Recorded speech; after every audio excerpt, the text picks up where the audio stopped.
Assalamualaikum warahmatullahi wabarakatuh. Saya ucapkan selamat pagi kepada ibu dosen kita, yaitu Ibu Dr. Aninditya MPD. Dan juga selamat pagi kepada teman-teman, apa kabar? Pada kesempatan kali ini, saya dan kelompok saya akan mempresentasikan tema ejaan bahasa Indonesia. Mohon teman-teman untuk menyimak presentasi dari kami. Semoga teman-teman bisa paham dari apa yang kami presentasikan. Ejaan ialah keseluruhan peraturan bagaimana melambangkan bunyi-bunyi ujaran melalui huruf, menetapkan tanda-tanda baca, memenggal kata, dan bagaimana menggabungkan kata. Jadi ketika kita menuliskan bahasa lisan dengan aturan, itu juga dinamakan ejaan. Ejaan secara bahasa adalah kaidah-kaidah cara menggambarkan bunyi-bunyi bahasa atau kata atau kalimat dalam bentuk tulisan. Lingkup pembahasan ejaan ada 4. 1. Penulisan kata. 2. Penulisan tanda baca. 3. Penulisan unsur serapan. 4. Pemakaian huruf miring serta huruf kapital. Penulisan dibagi menjadi 5, yaitu 1. Penulisan kata ulang, 2. Penulisan gabungan kata, 3. Penulisan kata depan, 4. Penulisan kata partikel, 5. Penulisan kata bilangan atau angka. Penulisan kata ulang. Penulisan kata ulang biasanya dicirikan menggunakan tanda hubung atau strip. Biasanya juga tidak hanya untuk pengulangan kata dasar, tetapi juga pengulangan kata perimbuhan. Contoh, anak strip anak, sayur strip mayur. Penulisan gabungan kata. Pada penulisan gabungan kata ada 2 cara penulisannya. 1. Serangkai dan 2. Terpisah. Contoh serangkai yaitu antar kota tanpa spasi, sedangkan contoh terpisah cagar spasi alam. Penulisan kata depan. Penulisan kata depan di dan ke ditulis terpisah dari kata yang mengikutinya. Contoh di spasi atas, di spasi depan, di spasi kota. Partikel.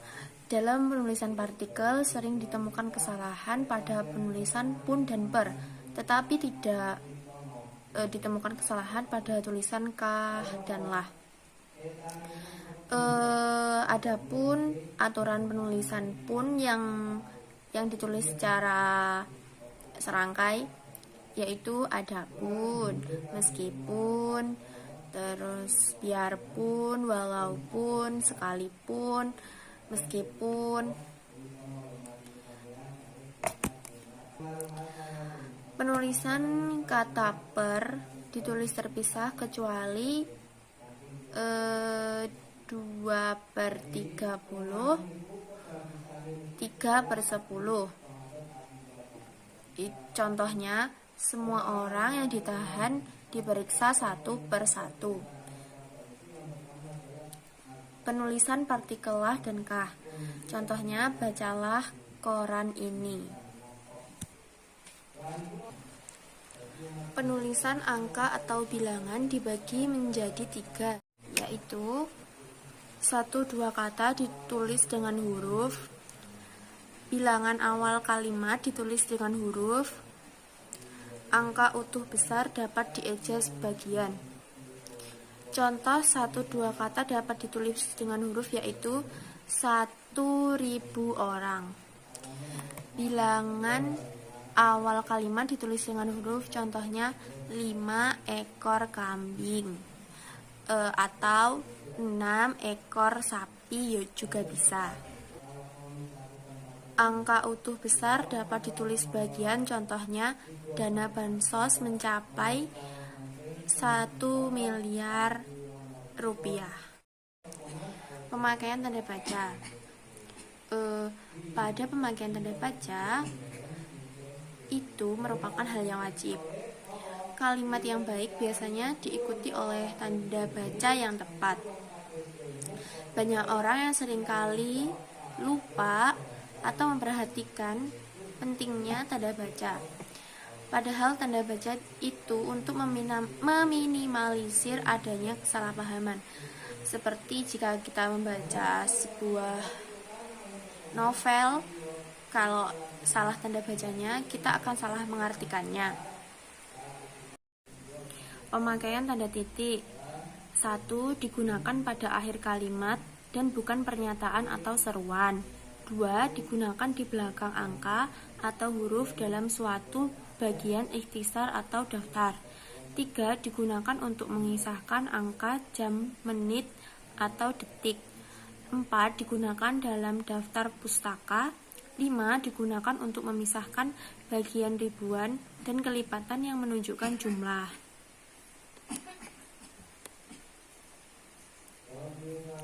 Tanda koma.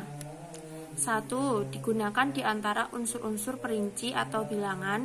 2. Digunakan untuk memisahkan kalimat setara perlawanan yang satu dari kalimat setara berikutnya. 3. Digunakan untuk memisahkan anak kalimat yang mendahului induk kalimat. 4. Digunakan di belakang kata atau ungkapan. 5. Digunakan untuk memisahkan kata seru. Tanda titik koma adalah tanda baca yang digunakan sebagai pemotong atau pemberi jeda pada suatu kalimat. 1. Tanda titik koma digunakan untuk mengakhiri pernyataan perincian dalam kalimat yang berupa frasa atau kelompok kata. Dalam hubungan itu, sebelum perincian terakhir tidak perlu digunakan kata dan. 2. Tanda titik koma digunakan untuk memisahkan dua kalimat setara atau lebih apabila unsur-unsur tiap bagian itu dipisah oleh tanda baca dan tanda hubung. Tanda titik 2 dipakai pada suatu pernyataan lengkap yang diikuti pemerincian atau penjelasan. 1. Tanda titik 2 dapat dipakai pada akhir suatu pernyataan lengkap jika diikuti rangkaian atau pemberian.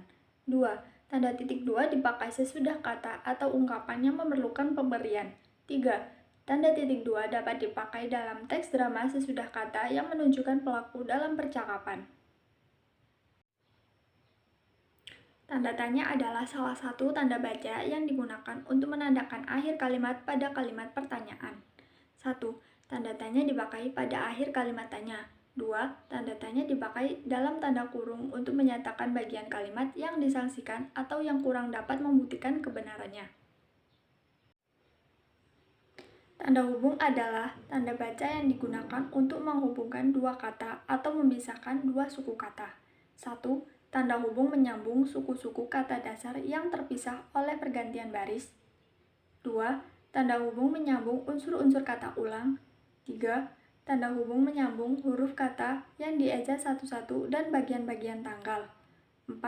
Tanda hubung dipakai untuk merangkaikan unsur bahasa Indonesia dengan unsur bahasa daerah atau bahasa asing. Tanda petik atau disebut juga tanda kutip adalah tanda baca yang digunakan secara berpasangan untuk menandai ucapan, kutipan, frasa, atau kata. 1. Tanda petik mengapit petikan langsung yang berasal dari pembicaraan dan naskah, atau bahan tertulis lain. 2. Tanda petik mengapit istilah ilmiah yang kurang dikenal atau kata yang mempunyai arti khusus. 3. Tanda petik mengapit judul sajak, syair, lagu, film, sinetron, artikel, naskah, karangan, atau bab buku yang dipakai dalam kalimat. Tanda petik tunggal. Tanda petik ini digunakan untuk mengapit petikan yang terdapat dalam petikan lain. Nama saya Rusyana Arobani dari kelompok 2 Bahasa Indonesia. Saya akan menjelaskan tentang huruf kapital dan huruf miring, kemudian tanda kurung, kemudian tanda garis miring, dan penulisan unsur serapan. Huruf kapital adalah huruf yang berukuran dan berbentuk khusus, biasanya digunakan sebagai huruf pertama dan kata pertama dari atau dalam kalimat.